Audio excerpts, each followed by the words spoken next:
In a luxurious mansion, a young housekeeper hears something. A whisper coming from the basement reveals that the former lady of the house, presumed dead for 15 years, is alive and in chains. The truth was buried by a cruel daughter-in-law who built her empire on lies, manipulation, and disappearances. Now the young woman must decide whether to flee like the others or confront the ghosts of the house to free the one who never gave up hope. If this story interested you, don't forget to subscribe to our channel and tell us what city you're watching us from. Let's continue. I promise this will be the best story you'll ever hear in your life. Marina had never imagined that necessity could have such an imposing address. When the bus dropped her off at the corner of that tree-lined street in Kensington, London, she had to check the crumpled piece of paper in her jeans pocket 3 times. The number was correct. The mansion that rose behind the high walls and wrought iron gates was indeed the place where she would start working on that rainy Monday in April. The intercom emitted a metallic, impersonal sound when she pressed the button. A female voice, curt and direct, asked for her name. Marina answered with a voice that tried to sound confident, but trembled slightly at the edges. The gate opened with a slow creak as if reluctant to allow her entry. She crossed the immense garden, where perfect rose bushes contrasted with the fine drizzle that was falling over London. Her old sneakers made a muffled sound on the cobblestone path that led to the main entrance. The door opened before Marina could knock. A middle-aged woman in an impeccable uniform and with an expressionless face made a quick gesture for her to enter. The entrance hall was larger than the entire house where Marina had grown up in Barking. The marble floor reflected the light from the crystal chandeliers like a blurred mirror. There were old portraits on the walls, serious faces of people who seemed to judge anyone who dared to cross that space. The air smelled of expensive cleaning products and something more undefined, a heavy perfume that caught in the throat.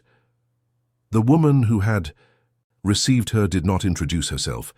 She just indicated for Marina to wait there and disappeared down a side corridor, her footsteps vanishing into the thick silence of the house. Marina remained standing, unsure if she should sit in one of the velvet armchairs that adorned the hall. She chose to stay where she was, her hands clasped in front of her, her eyes wandering over the details of this place that seemed to belong to another century. It was then that she heard the heels. The sound echoed with calculated precision, approaching from the same corridor where the first woman had disappeared. Marina instinctively straightened her posture, preparing herself for the meeting that would determine whether or not she would get this job. Her mother was sick. Her 2 younger brothers depended on her to continue their studies. There was no room for error.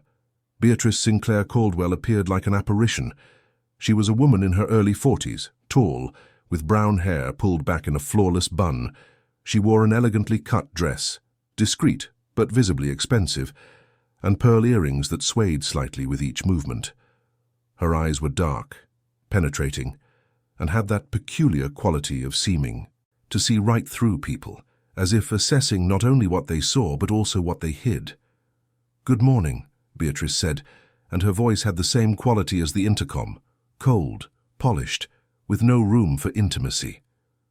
Marina murmured a reply, but the woman had already turned, indicating with a minimal gesture that she should follow. There was no handshake. There were no welcoming smiles, just the sound of heels marking the rhythm of an introduction that felt more like an inspection. Beatrice led Marina through a series of rooms, each more sumptuous than the last. The living room had a very high ceiling and floor-to-ceiling windows, covered by heavy curtains in a deep burgundy shade. The dining room held a table for 20 people. The kitchen was equipped with appliances Marina had only seen in magazines. But there was something strange about it all. Despite the impeccable beauty, the house felt empty.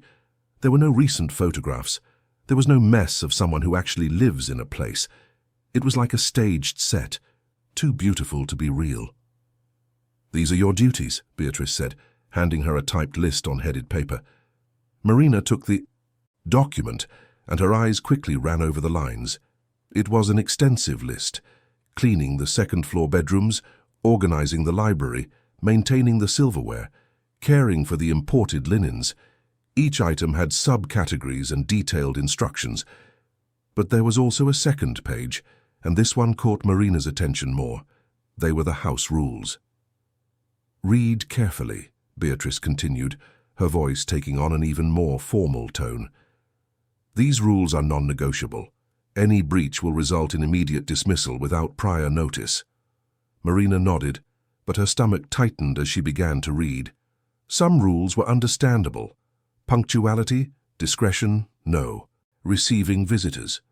Others were stranger. Do not enter the west wing of the house without express permission. Do not ask questions about family members.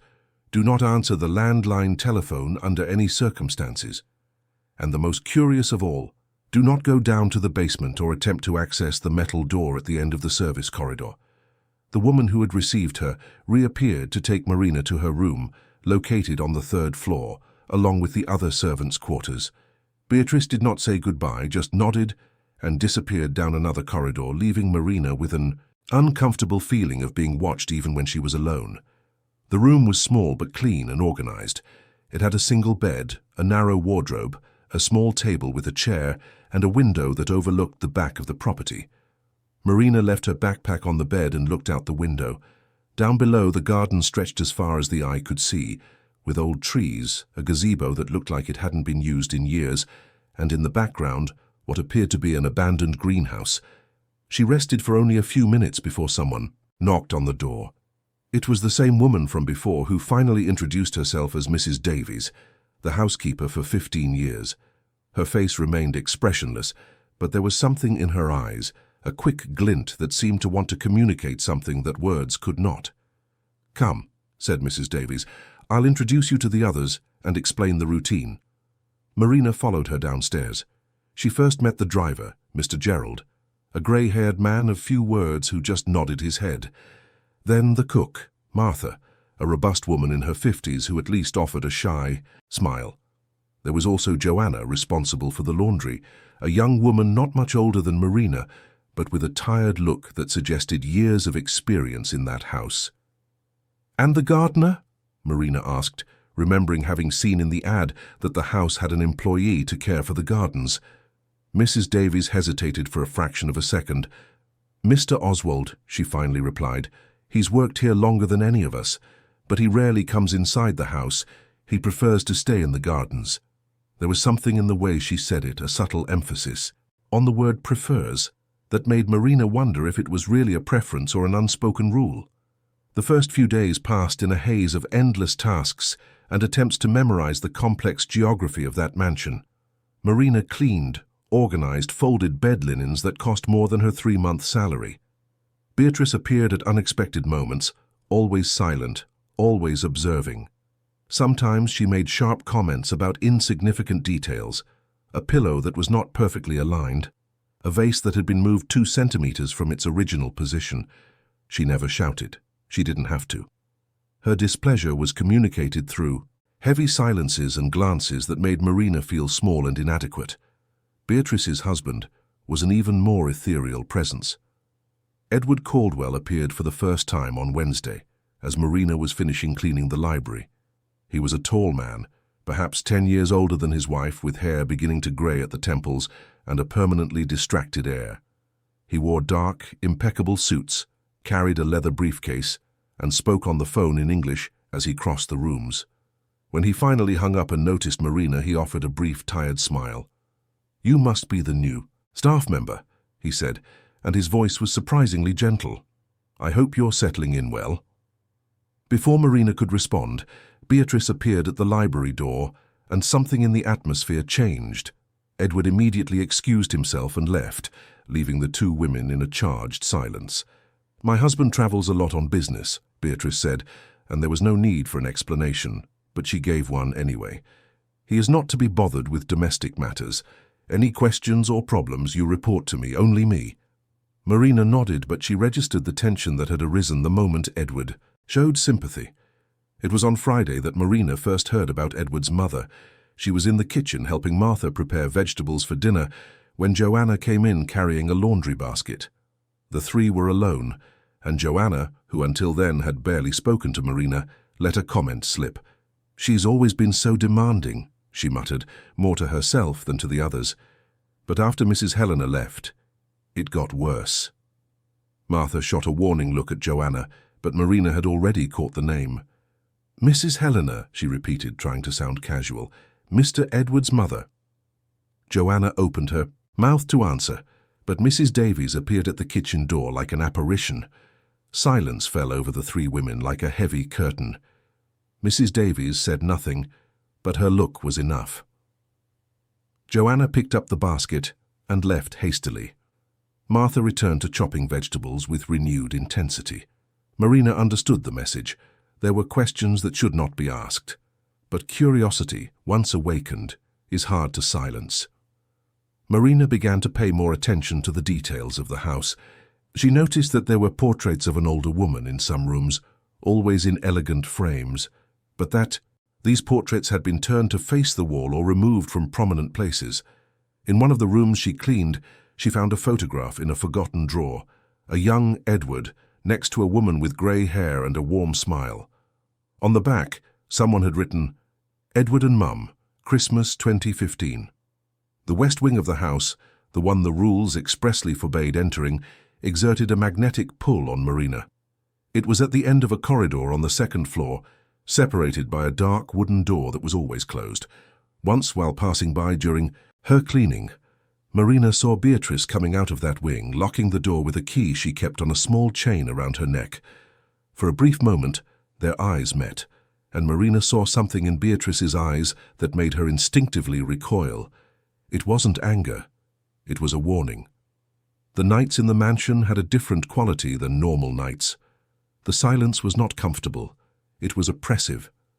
Marina would lie in her narrow bed and listen to the sounds of the house settling, the creaking of wood, the whisper of the wind in the old windows, the distant ticking of some clock. But there were also other sounds harder to identify, footsteps at odd hours, doors closing softly, and once, very late, what sounded like someone crying, a muffled sound coming from somewhere below, in the depths of the house. Marina tried to talk to Mr. Oswald, the gardener, one afternoon when he came to the kitchen for water. He was a man in his 60s, his skin weathered by the sun, his hands huge and calloused. When she greeted him, he returned the greeting with a kind smile that transformed his stern face. They talked, briefly about the rose bushes, about the weather, about nothing important. Marina was about to give up when she asked, trying to sound disinterested, "How long have you worked here, sir?" Mr. Oswald stopped filling his bottle. 22 years, he answered slowly. "I've seen a lot of things change in this house. A lot of things." Marina waited, sensing there was more. But then Mrs. Davies entered the kitchen, and Mr. Oswald immediately said goodbye and left, leaving Marina with the frustrating feeling of having come close to something important. By the end of the second week, Marina had established a routine. She woke up at 6 in the morning, had a quick breakfast in the kitchen with the other staff, and began her tasks on the second floor, where the guest rooms that never had guests were located. She would then go down to the library, then to the living rooms. Lunch was at 12 sharp at the kitchen table, always in silence or with superficial conversations about work. In the afternoon, she took care of the clothes and organized the wardrobes. At 6, she was free, but she rarely left her room. The salary was too good to risk, and London at night, seen from her room in Kensington, seemed to belong to another world, distant and inaccessible. It was on one of those nights when she couldn't sleep that Marina decided to explore the house a little more.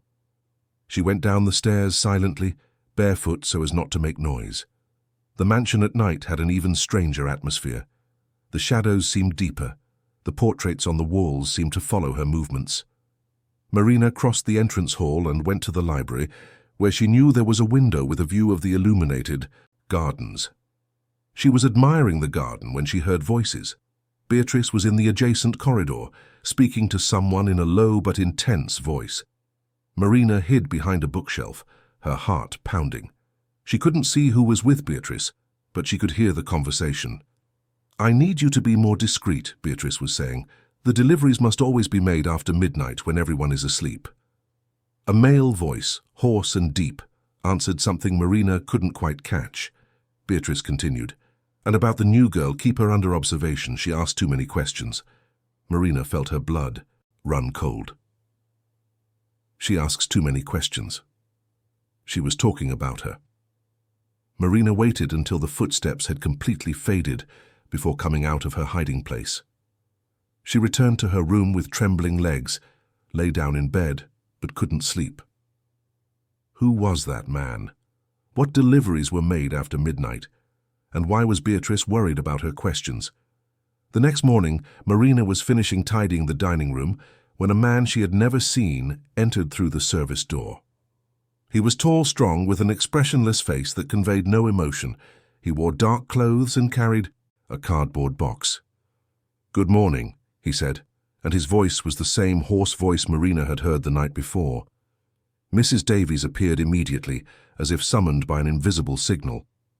"This is Mr. Marcus," she said. "He'll be working with us now, helping with general maintenance and security." Security. The word echoed in Marina's mind. The house had never needed security before.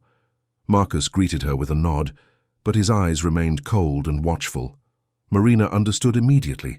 He wasn't there to protect the house from outside intruders. He was there to watch those who were already inside. The following weeks were marked by a growing tension.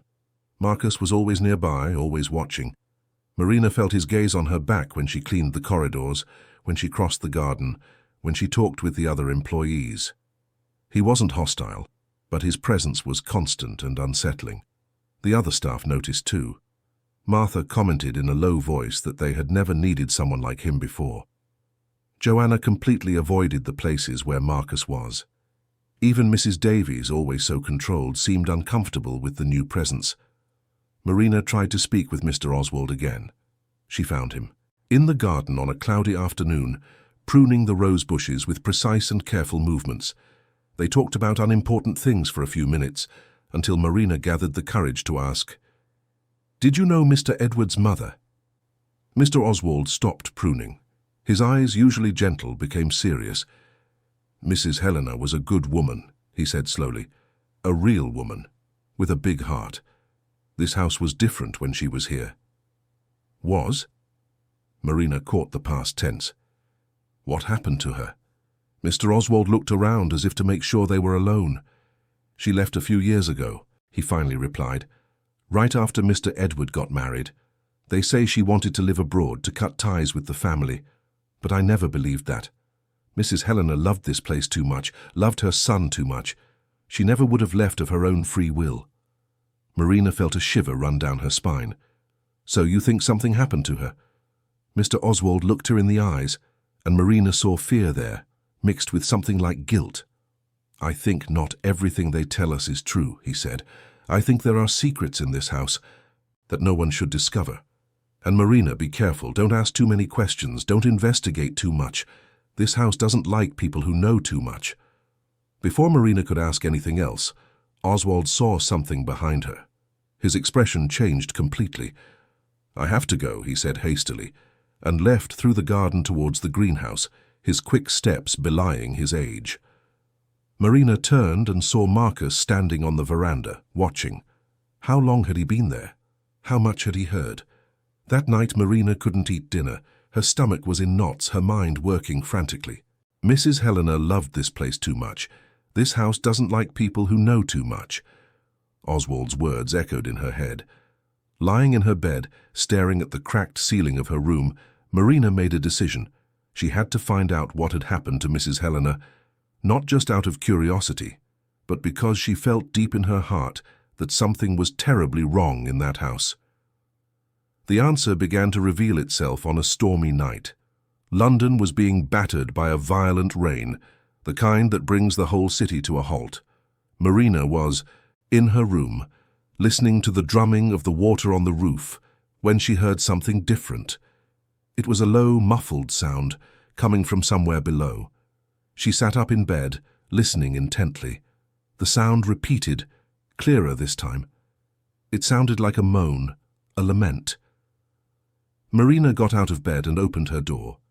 The third-floor corridor was dark and silent.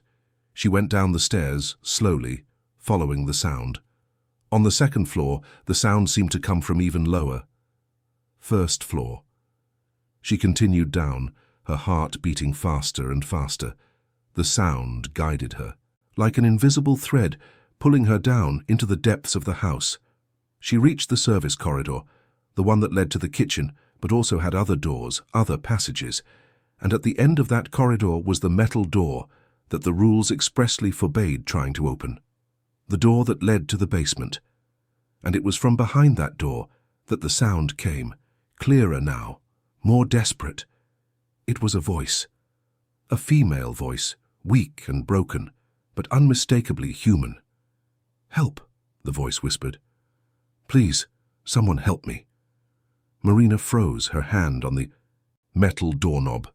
Everything in her body screamed for her to run, to go back to her room and pretend she hadn't heard anything. But there was something stronger than fear. There was the growing certainty that on the other side of that door was a truth that could no longer be ignored. Marina didn't touch the doorknob, not that night. Fear won over curiosity, and she retreated down the corridor, climbing the stairs with steps that tried to be silent, but echoed in her ears like drums. Back in her room, she locked the door and curled up in bed. Trembling, the voice continued to echo in her mind. "Help. Please, someone help me." It was real. She was sure it was real.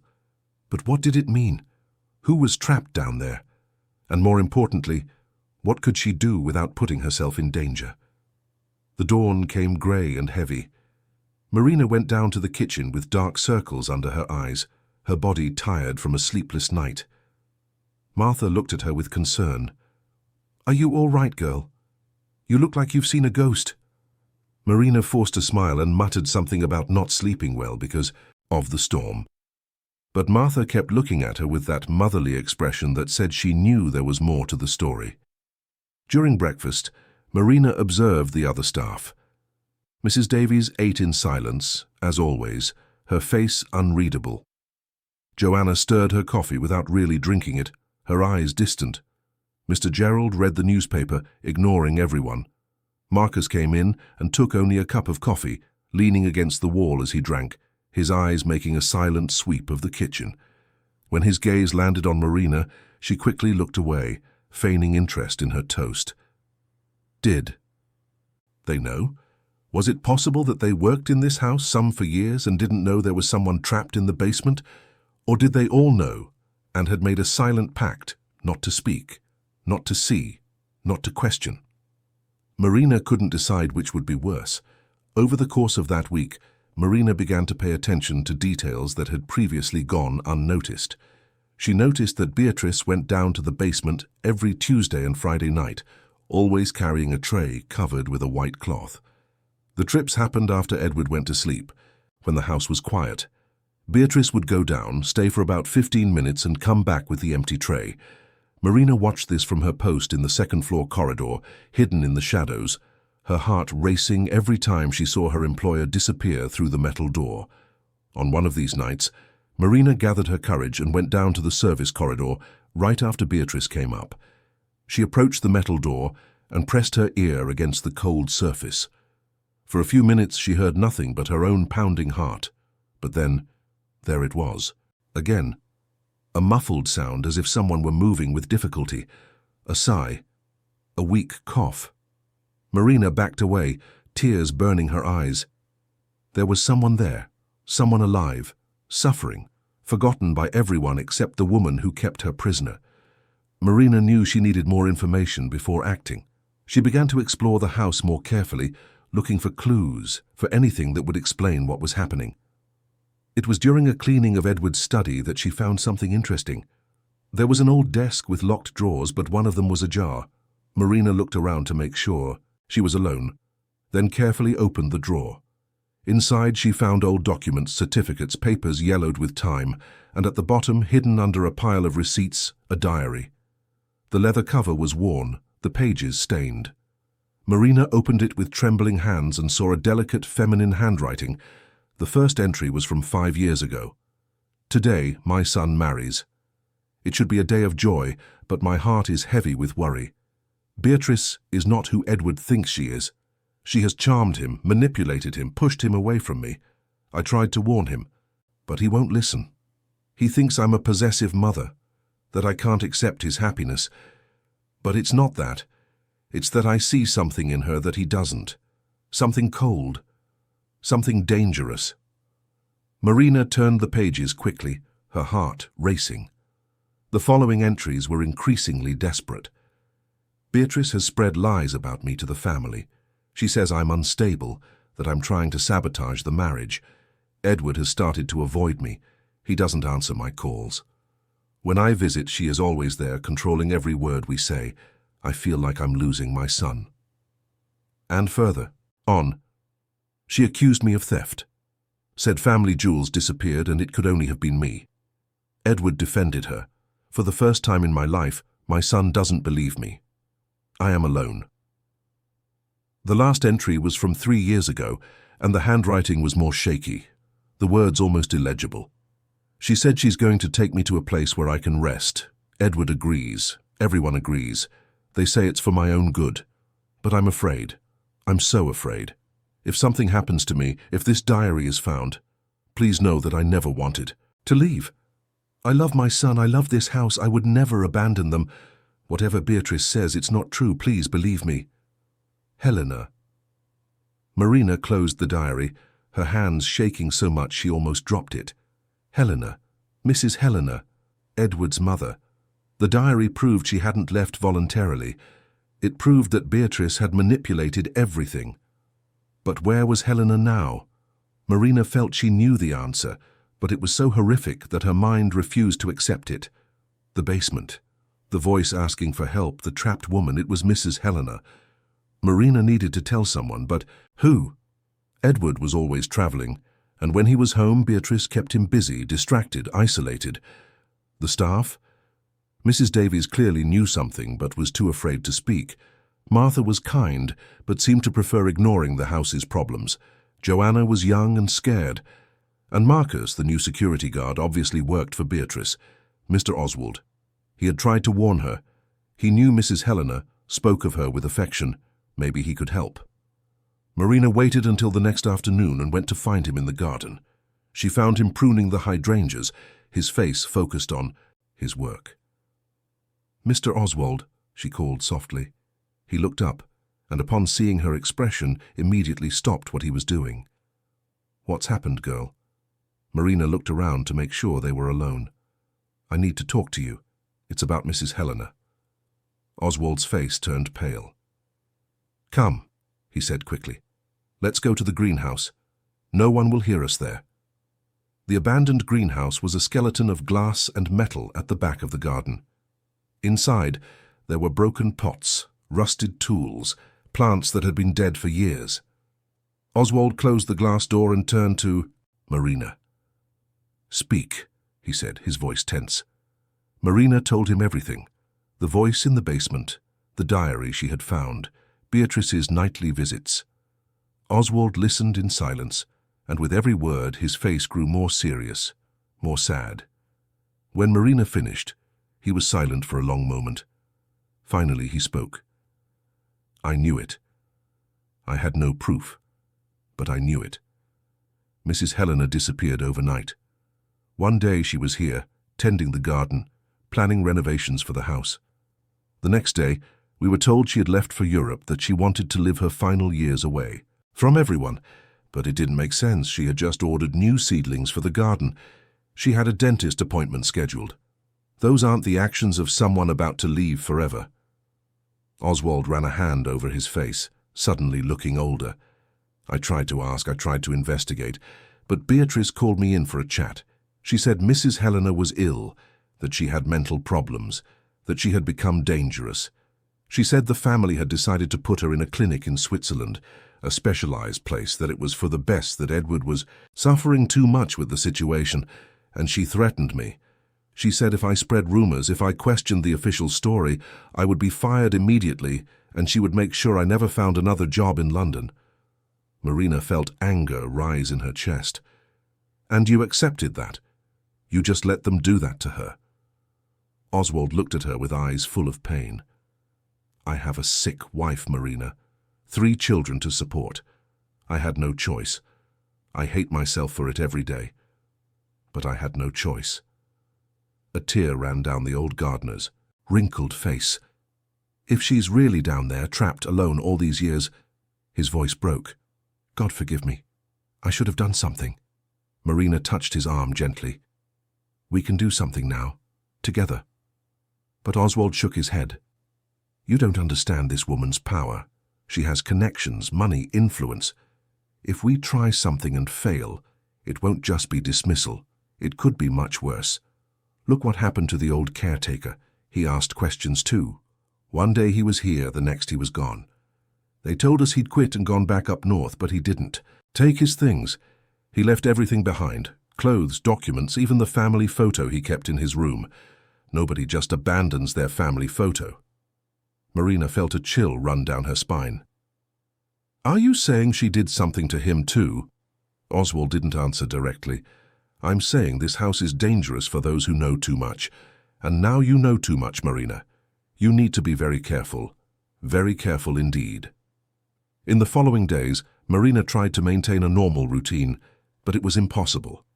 Every time she saw Beatrice, she thought of Mrs. Helena trapped in the basement. Every time Edward appeared, she wanted to scream the truth, to shake him, to force him to see what his wife really was. But Oswald was right. She needed a plan. She needed proof. And she needed a way to reveal the truth without putting herself in mortal danger. The opportunity came in an unexpected way. Edward announced he needed to travel abroad, a business trip that would last 2 weeks. Beatrice would be alone in the house, with only the staff. Marina realized this could be her chance. With Edward away, she could try to get into the basement, see Mrs. Helena with her own eyes, maybe even document the situation. But she would need help. She sought out Martha in the kitchen on a quiet afternoon. The cook was preparing dinner, chopping vegetables with precise movements. Marina approached and, keeping her voice low, asked, "Martha, can I trust you?" The woman stopped chopping and looked at Marina. Her eyes, usually gentle and distracted, were now serious and attentive. "Depends on what you mean by trust," she answered carefully. Marina took a deep breath. "Did you know Mrs. Helena?" Martha became very still. After a long moment, she nodded slowly. "I did. She was a good employer. Fair, kind, I miss her every day." Marina took a step closer. "And do you really believe she left of her own free will?" Martha placed the knife on the cutting board and turned completely to face Marina. "What are you suggesting?" Marina told her about the voice in the basement. She didn't mention the diary, deciding to keep that information for security, but she told her about the sounds, about Beatrice's nightly visits, about her suspicions. Martha listened in silence, and when Marina finished, the cook wiped her hands on her apron and closed her eyes for a moment. "I knew it," she whispered finally. "I didn't want to believe it, but I knew. Once, 2 years ago, I came down to the kitchen in the middle of the night because I couldn't sleep. I saw Beatrice coming back from the basement with the tray. She didn't see me, but on the tray there were leftovers, food that I had prepared myself. I always wondered who was eating it. Now I know." "Will you help me?" Marina asked. Martha hesitated, clearly tormented. "It's dangerous, very dangerous." But Marina held her hands. "Think of Mrs. Helena, trapped down there alone for years. Think of what she must be suffering." Martha closed her eyes and nodded slowly. "What do you need me to do?" They planned carefully. Marina needed a key to the basement door. She knew Beatrice kept one on the chain around her neck, but there was another, a spare key that had to be somewhere in the house. Marina started searching. She checked drawers, cabinets, forgotten boxes. She didn't even tell Martha about this search, working alone during moments when she was sure she wasn't being watched. It was Joanna, unintentionally, who helped her. Marina found her crying in the second-floor corridor, hidden behind a curtain. "What happened?" Marina asked gently. Joanna wiped her tears. "She humiliated me again, in front of everyone, because of a towel that wasn't folded the way she wanted. Sometimes I feel like I'm going crazy in this house. Everything is control, rules, fear. It's not a house. It's a prison." Joanna's words echoed in Marina's mind. A prison. She decided to take a risk. "Joanna, can I trust you?" The young woman looked at her with swollen eyes. "Depends." Marina sat next to her on the floor, both hidden behind the heavy curtain. I need to tell you something, and I need you to be very brave." When Marina finished telling her, Joanna was pale but determined. "I've seen things too," she said in a low voice. "Once I was cleaning Mrs. Beatrice's room when she wasn't there. I found a diary hidden under the mattress. It wasn't hers. It was Mrs. Helena's. It had pages torn out, and there was a key taped to the final pages. An old, dark, metal key. I put everything back because I was scared, but I remember exactly where it was." Marina's heart sped up. "Can you show me?" Joanna hesitated for only a second before nodding. "But we have to wait for her to leave. Tomorrow morning she has a meeting with the family lawyers. She always leaves at 9 and comes back at noon. It will be our only chance." That night Marina barely slept. She tossed and turned in bed, imagining what they would find in the basement, fearing what Beatrice would do if she caught them. But she also thought of Mrs. Helena, alone in the depths of the house, forgotten by all, kept alive only to satisfy the cruelty of a woman who had stolen her life. The morning arrived with a grey sky and a fine drizzle. Marina had a quick breakfast, barely touching her food. She saw Beatrice leave promptly at 9, elegant in her beige suit, her heels echoing on the marble hall. Marcus accompanied her to the garage, and the car departed through the gate. Marina waited another 10 minutes to be sure, then met Joanna in the second-floor corridor. Martha was on guard in the kitchen, ready to warn them if anyone returned unexpectedly. Oswald had agreed to create a distraction in the garden if necessary, drawing the attention of Mrs. Davies and Mr. Gerald. Marina and Joanna entered Beatrice's room. It was a large room, decorated in shades of cream and gold, with a king-size bed covered in silk sheets. There was a heavy scent of expensive perfume in the air. Joanna went straight to the mattress, lifting it carefully. There, taped to the bed base, was a small leather-bound notebook, and inside it, exactly as Joanna had described, was an old dark metal key. Marina took the key with trembling hands. She considered taking the notebook too, but decided it was too risky. Beatrice would notice immediately if it were missing. They put everything back exactly as it was and left the room, both their hearts beating erratically. "Now," Marina whispered. "We have to go now before she gets back." They quickly descended to the first floor, crossed the kitchen where Martha looked at them with concern, and went to the service corridor. The metal door was there, imposing and threatening. Marina inserted the key into the lock. For a terrible moment she thought it wouldn't work, that they had risked themselves. For nothing. But then she heard the soft click of the lock opening. She pushed the door. A stone staircase descended into darkness. A bad smell rose up of mold and something else, something human and sad. Marina fumbled and found a light switch on the wall. A single weak bulb flickered on below, barely illuminating the steps. "Joanna, you stay up here," Marina whispered. "If anyone comes, you warn me." Joanna nodded, her face pale with fear. Marina descended the steps slowly. There were 23 steps. She counted each one, trying to control the trembling in her legs. At the bottom of the stairs, there was a short corridor that led to another door, this one of thinner metal. It wasn't locked. Marina opened it. What she saw made her stagger. It was a small, windowless room, lit only by the faint light from the stairs. There was a thin mattress on the floor covered with dirty sheets, a chair, a bucket in a corner, and chained to the wall, so thin she looked like a shadow of a person, was a woman. She was sitting on the mattress, her head bowed, her grey, disheveled hair falling over her face. She wore what looked like it had once been an elegant dress, now in tatters. The chains on her ankles were thick, attached to the wall by iron rings. When she heard the door open, the woman slowly lifted her head. Marina saw her eyes. Even in the dim light, even ravaged by her experience, they still shone with intelligence, with humanity, with desperate hope.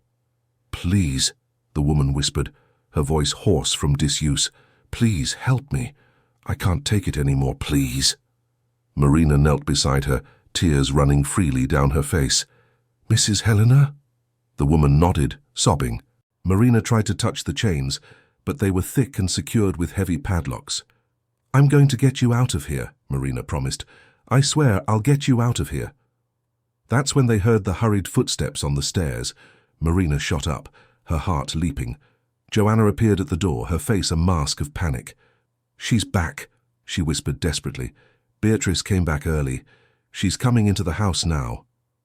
Marina looked at Mrs. Helena, then at the stairs. There was no time to hide what they had done. There was no time for anything. "Come on," Joanna said, pulling her arm. "We have to get out of here now." They ran up the stairs, closed the basement door, and Marina locked it again with the key. Her brain was working frantically. How would they return the key to Beatrice's room? How would they explain what they were doing there? But then they heard Martha's voice shouting in the kitchen, creating some kind of distraction. Marina and Joanna ran through the service corridor, splitting up in the hall. Joanna went to the laundry room. Marina quickly climbed the stairs towards the second-floor rooms, pretending to be in the middle of her usual tasks. She found Beatrice in the corridor, removing her coat. Her employer's eyes fixed on Marina with an intensity that made her freeze. "What are you doing here?" Beatrice asked, her voice as cold as ice. Marina forced herself to breathe normally. "I was cleaning the guest rooms, ma'am, as I always do at this time." Beatrice continued to stare at her for a few more seconds that felt like an eternity. Then she nodded slightly and headed to her room. Marina waited until the door closed, then nearly collapsed against the wall, her legs weak. She needed to return the key. But how? Beatrice was in her room now. It would be impossible to get in there without being seen. Marina went downstairs and found Martha in the kitchen, still pretending to deal with some imaginary problem with the oven. The cook looked at Marina with a question in her eyes. Marina shook her head slightly. "Later. We'll talk later." The rest of the day was torture. Marina tried to focus on her tasks, but her mind kept returning to that image. Mrs. Helena chained, thin, broken by years of imprisonment. The key weighed in her pocket like a condemnation.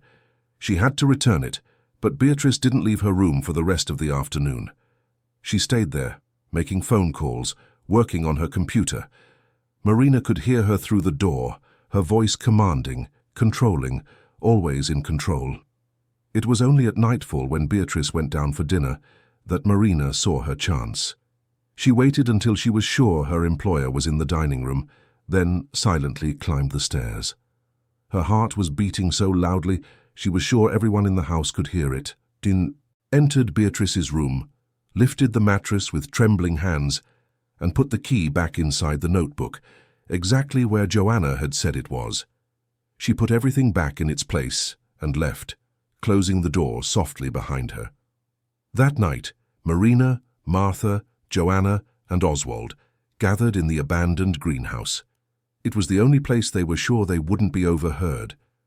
The moon was a crescent, casting strange shadows through the broken glass. Oswald lit a small flashlight, keeping the beam low. "So it's true," he said, his voice heavy with emotion. "She's really there. Alive." Marina nodded. "For how long, Oswald? How long has she been trapped there?" the gardener calculated. 3 years, maybe a little more. Since right after the wedding." Martha covered her face with her hands. "Good heavens, 3 years. How is it possible that no one knew? How is it possible that Edward doesn't know?" Marina thought of the diary, of the carefully constructed lies. Because Beatrice is very good at manipulating. She convinced Edward that his mother left voluntarily. She convinced the family that Helena was unstable. She isolated the woman completely before imprisoning her. And now she maintains this charade, feeding her just enough to keep her alive. "We need to tell Edward," Joanna said. "When he gets back from his trip, we need to tell him everything." But Oswald shook his head. "Do you think he'll believe us? Beatrice has had 3 years to plant doubts, to build her narrative. If we come to him with this story, she'll deny everything. She'll say we're lying, that we want to harm her. And Edward is so under her influence that he'll probably fire us all." "So what do we do?" Marina asked, frustrated. "Let Mrs. Helena rot down there." "No, we need irrefutable proof. Photos, video, something Edward can't deny. And we need a plan for when we reveal it, because Beatrice won't accept being exposed quietly.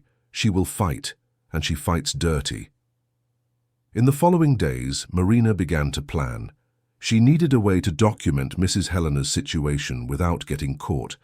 She thought about using her phone, but she knew Beatrice probably checked the staff's belongings regularly. Marcus, the security guard, was always around, always watching. Marina felt his gaze on her back constantly, as if he knew she was plotting something. The solution came from an unexpected place. Mr. Gerald, the silent driver who rarely participated in the other staff's conversations, approached Marina one afternoon. He found her in the garden, far from the house. "I need to talk to you," he said, his voice low and urgent. Marina looked around nervously. "About what?" Gerald handed her a small object.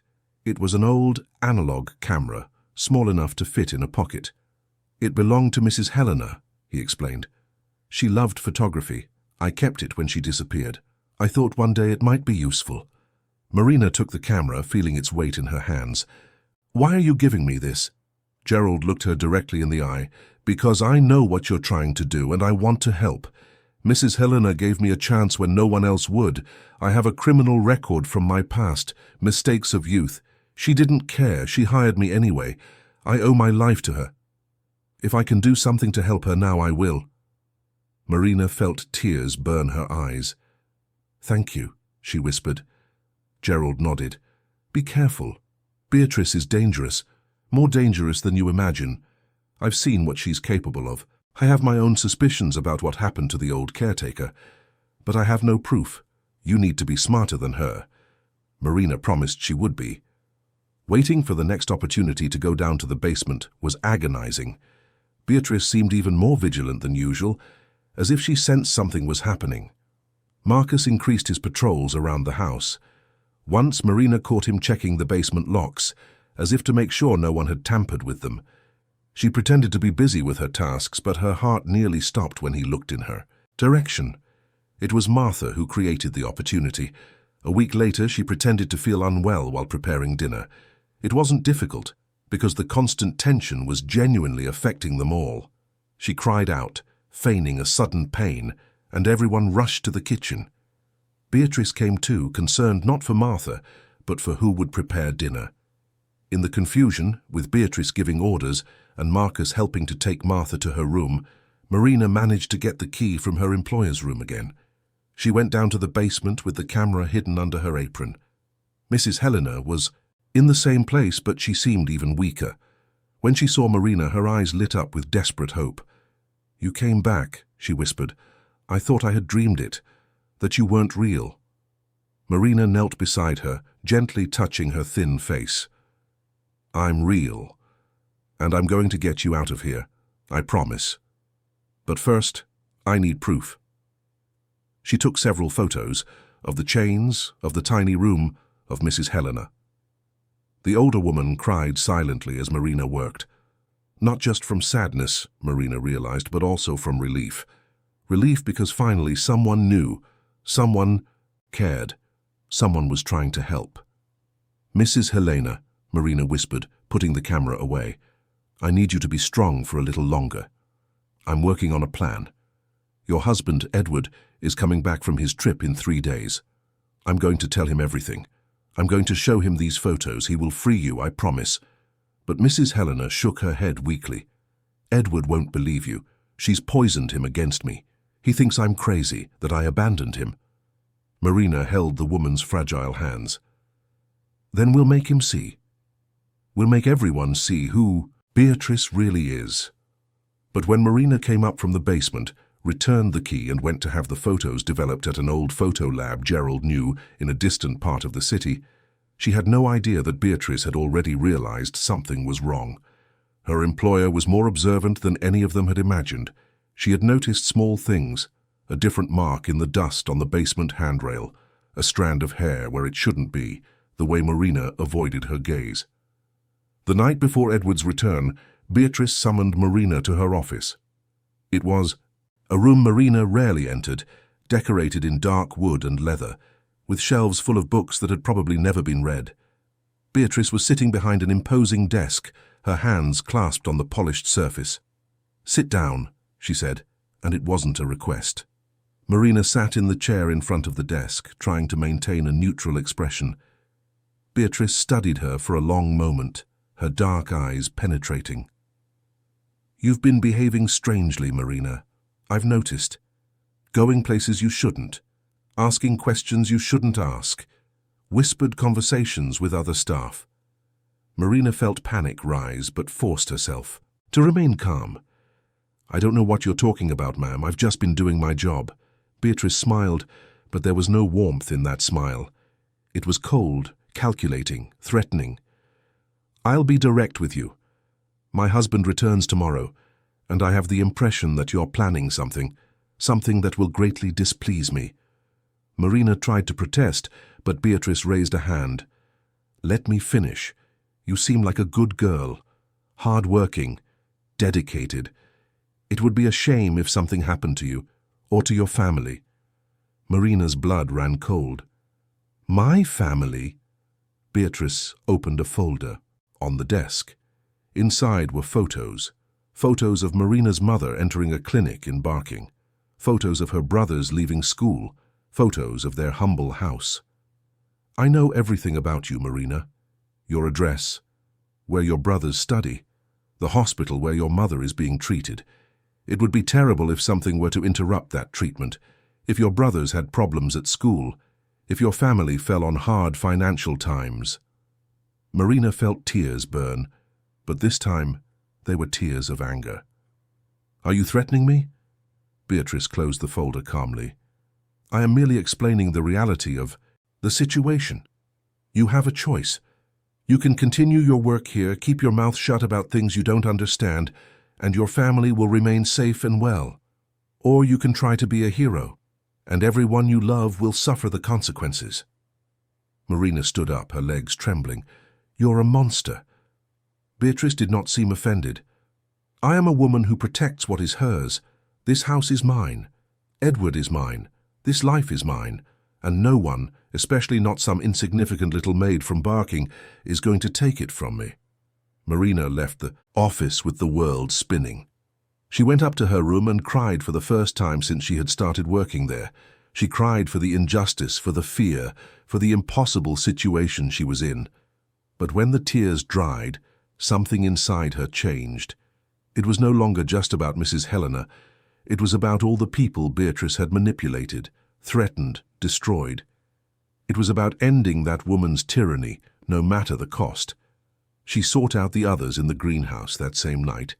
She told them about the conversation with Beatrice, about the threats. Martha was horrified. "Marina, you have to get out of here. You have to leave before she does something terrible." But Marina shook her head. "I'm not running away. I won't leave Mrs. Helena there, and I won't let Beatrice win." Oswald placed a hand on her shoulder. "It's too dangerous. She's not bluffing about the threats." "I know." But Marina had a determined look that wasn't there before. "That's why we have to be smarter than her. Tomorrow, Edward returns, and tomorrow he will know the truth, whether we like it or not." The plan was simple but risky. When Edward arrived, Marina would intercept him before Beatrice could. She would show him the photos, tell him everything, and take Edward to the basement to see his mother with his own eyes. Gerald offered to block Marcus if necessary. Martha would ensure Beatrice was kept busy in the kitchen with some problem. Joanna would keep watch. Oswald would be ready to intervene if something went wrong. But the next morning, when Marina woke up, everything had already gone wrong. She went down to the kitchen and found Mrs. Davies there alone, making coffee. The housekeeper's face was tense. "Where are the others?" Marina asked, a bad feeling creeping over her. Mrs. Davies looked at her with pity. "Marcus took Mr. Oswald away at dawn. Said he was stealing tools from the garden. They took him away. Martha and Joanna were fired this morning. Said they were no longer needed. They've already left." Marina felt the floor disappear from under her feet. Beatrice knew. She had discovered the plan and had dismantled Marina's support team before they could even act. "And Mr. Gerald?" Marina asked desperately. Mrs. Davies looked down. "He was fired too. He left an hour ago." Marina was alone. Completely alone in a house controlled by a woman who would not hesitate to destroy her. She went up to her room, her mind racing. She thought about running, about going straight to the police. But Beatrice had probably already planted evidence that would make Marina look like a thief, a liar. Without witnesses, without allies, it would be her word against that of a rich, influential woman. It was then that she heard the sound of the car pulling into the garage. Edward had arrived. Marina looked out the window and saw him get out of the car, pulling a suitcase, looking tired from his trip. Beatrice came out of the house to greet him, elegant and smiling, the perfect wife welcoming her husband home. They embraced, and Marina saw Beatrice whisper something in his ear. Edward nodded, and they both went inside. Marina knew she had only one chance. She grabbed the photos she had hidden under her mattress, took a deep breath, and went downstairs. She found Edward in the hall, still with his suitcase in hand. "Mr. Edward," she called, her voice firm despite her fear. "I need to speak with you. It's urgent." "It's about your mother." Edward looked at her in surprise. "My mother? But she's in Europe."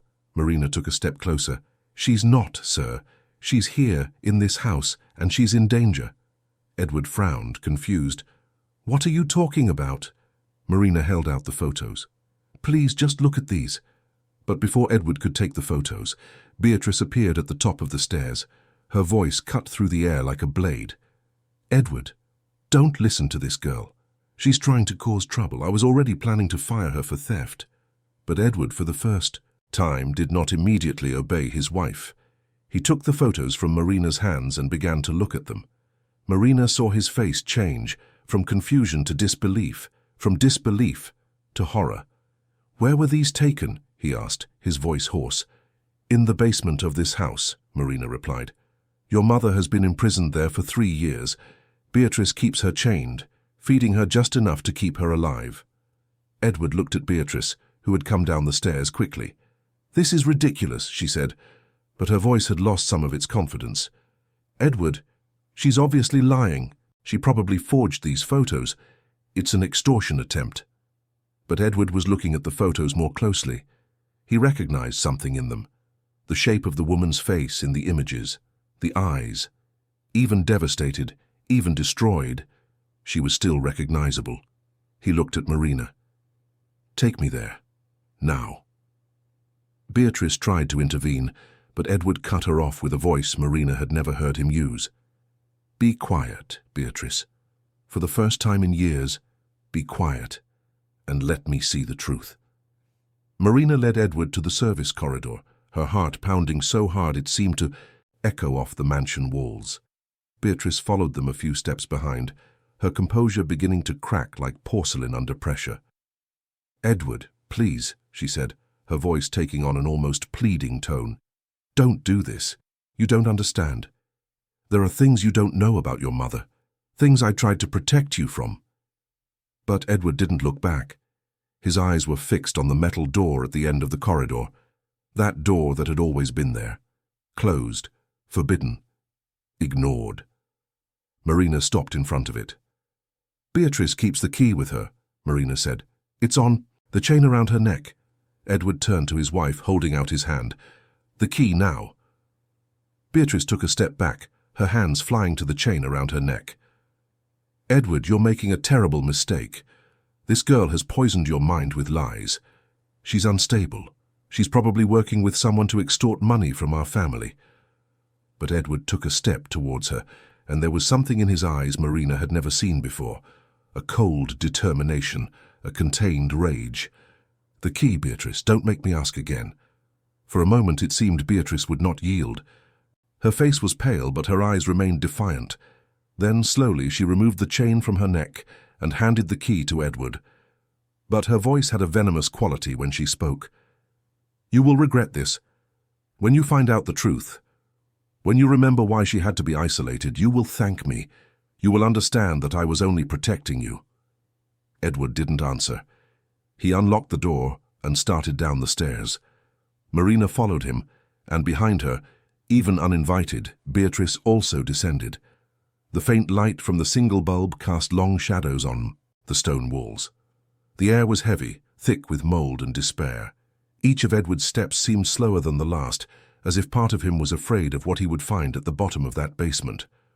When they reached the door to the room, Edward hesitated. Marina saw his hand tremble as he reached for the doorknob. He opened it, and then he saw. Mrs. Helena was exactly where Marina had left her, chained, thin, broken. But when she saw her son standing in the doorway, something happened to her face. The deep wrinkles that years of suffering had carved seemed to soften. Her eyes, despite everything, filled with love.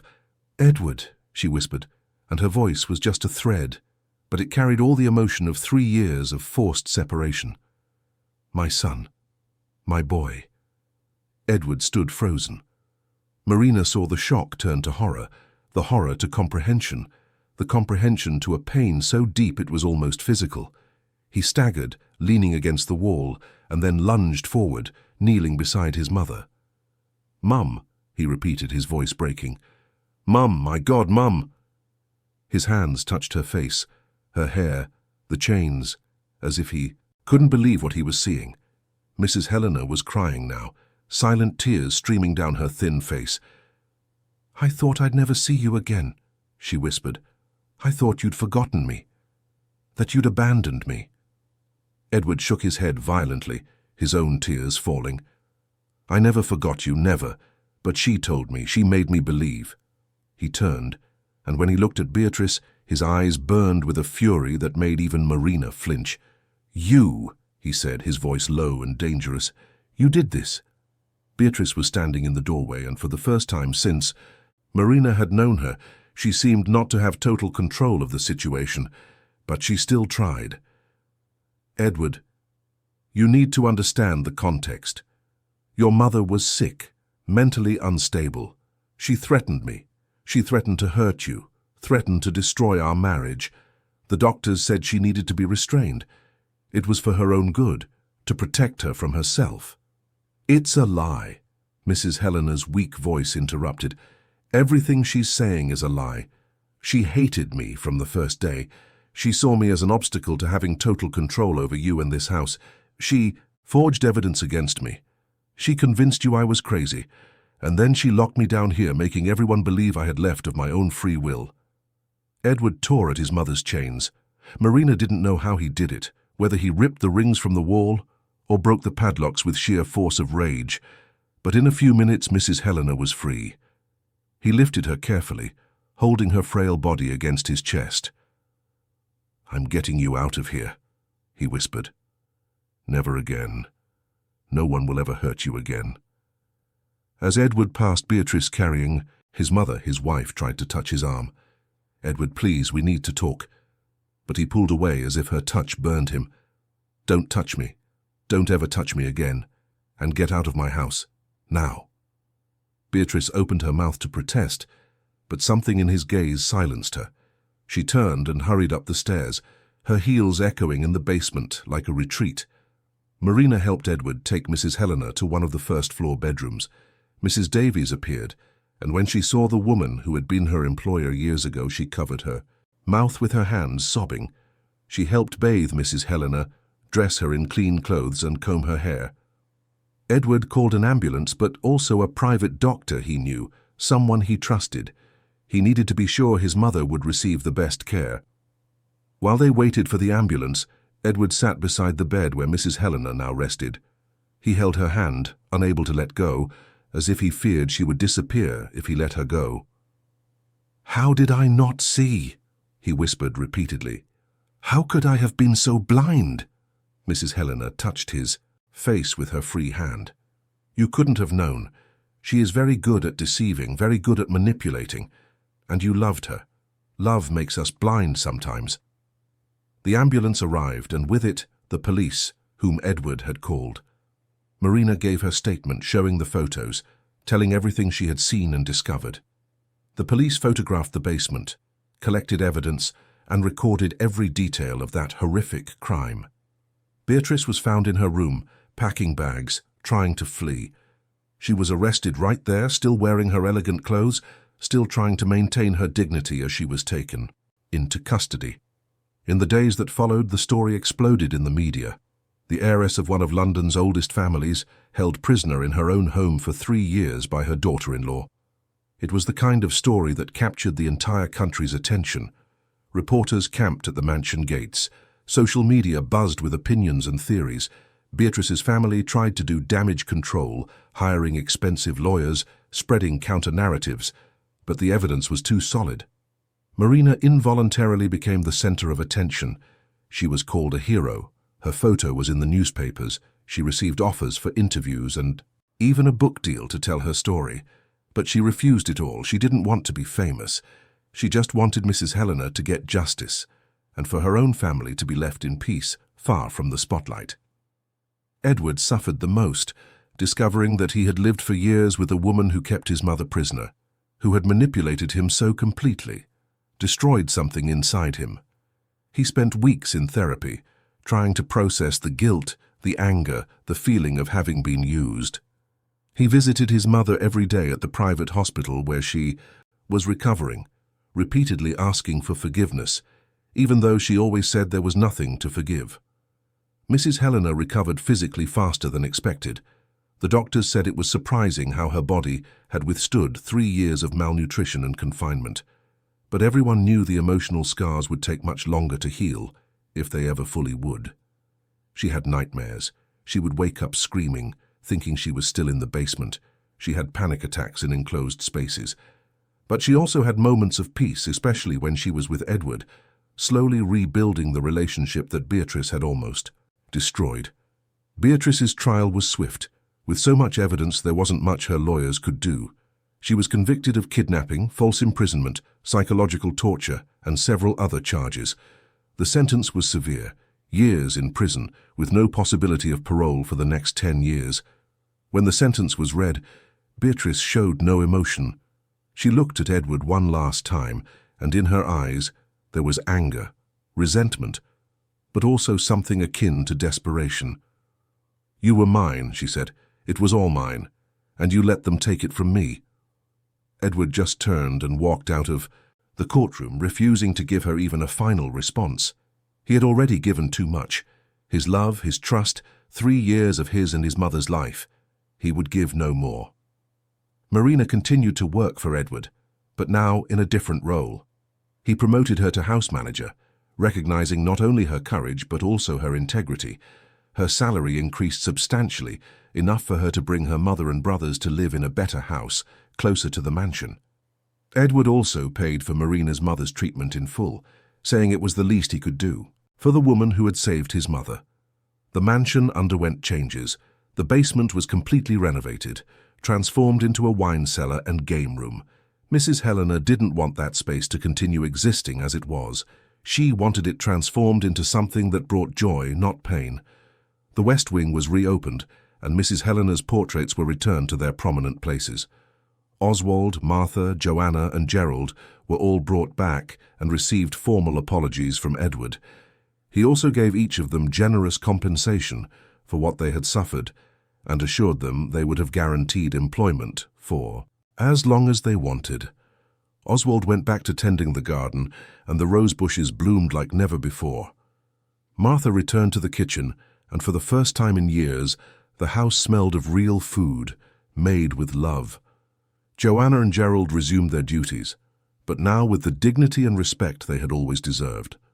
Marcus, the security guard Beatrice had hired, disappeared. A subsequent police investigation revealed he had connections to dangerous people and that Beatrice had hired him specifically to intimidate and watch the staff. He was never found, and Marina secretly hoped he never would be. 6 months after the rescue, the house finally began to feel like a real home. Mrs. Helena walked the corridors freely, tended to her plants, and received visits from old friends who had believed Beatrice's lies. She laughed again, not as much as before, and there was a sadness in her eyes that would never completely disappear, but she laughed. Edward started working less, spending more time at home, rebuilding not only his relationship with his mother, but also with himself. He learned to trust again, slowly, carefully. One Sunday afternoon, Mrs. Helena asked to speak with Marina in the garden.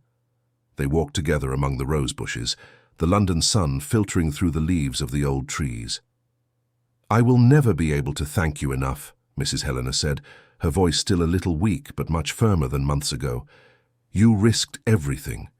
Your safety, your job, even your family. For me. For someone you didn't even know. Marina felt tears burn her eyes. You would have done the same, Mom. I know you would have. Mrs. Helena smiled. Perhaps. But there's a difference between knowing what's right and having the courage to do it. You had that courage, and for that you will always have a place in this family. Not as an employee, but as a daughter. It was a simple moment, but it meant everything to Marina. In that mansion where she had arrived months ago, scared and in need of a job, she had found not only a purpose but also a family. A strange, scarred family, but a family nonetheless. Edward eventually started dating again, a kind woman, a university professor, who had nothing to do with Beatrice's world of appearances and manipulation. Mrs. Helena approved of her, and that meant the world to Edward. This time he listened to his mother. This time he was not blind. The story of Mrs. Helena and Marina became a documentary, books, special reports. But for the people who lived it, it was simply life. A life that was almost stolen, but was reclaimed thanks to the courage of a young woman who refused to stay silent in the face of injustice. Marina continued to live in the mansion, now in a much nicer room on the second floor near Mrs. Helena's quarters. Her responsibilities changed. She no longer cleaned rooms but managed the house, the staff, ensuring everything ran smoothly. She studied at night, taking a business administration course at a private university that Edward insisted on paying for. She had a future ahead of her, a future she almost didn't have. Her mother recovered completely and her brothers thrived in their new schools. They visited Marina frequently at the mansion, and Mrs. Helena welcomed them with affection, insisting they make the place their second home. It was strange sometimes, seeing her simple family from Barking in that luxurious environment, but it was also beautiful. It showed that kindness and dignity have no social class. One evening, a year after the rescue, Marina was in the garden looking at the stars when Edward approached. He sat beside her on the stone bench, and they sat in comfortable silence for a few minutes. Then he spoke. You know, Marina, I always thought I knew what love was. I thought I loved Beatrice, but now I realize what I felt was obsession, fascination. She knew exactly how to get me, how to make me feel special, and I mistook manipulation for love. Marina looked at him. And now? Edward smiled faintly. Now I'm learning what real love is. It's what I feel for my mother, even after everything. It's what I feel for you and the others who risked everything to do what was right. It's care, sacrifice, truth. It's doing the hard thing because it's the right thing. He paused. I think that's what you taught me, that true love isn't control, it's liberation. The mansion was no longer a place of secrets. The doors were open, the windows, free of heavy curtains, let the sunlight in. There was laughter in the corridors, music in the living room, the smell of coffee and cake in the kitchen. It was a home. Finally, truly, a home. Beatrice served her sentence in a prison on the outskirts of London. She received no visitors. Her family had abandoned her, ashamed of the scandal. Edward refused to see her. Sometimes she wrote letters trying to manipulate, threaten, plead, but he never replied. He had closed that door forever. Mrs. Helena never visited the renovated basement. She couldn't, but she knew it was no longer a place of pain, and that was enough. She focused on the present, on rebuilding her life, on enjoying each day of freedom as the gift it was. She planted flowers, read books, cooked with Martha, and had long conversations with Edward about everything and nothing. Marina sometimes looked at that mansion and marveled at how different everything was. She remembered the first time she had pressed that intercom, nervous and desperately needing a job.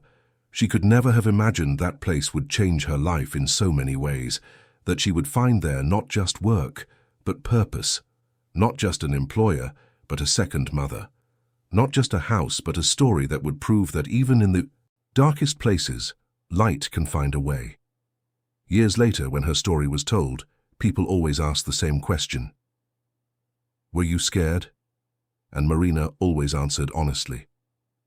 Yes, very. But fear is never a reason not to do what's right.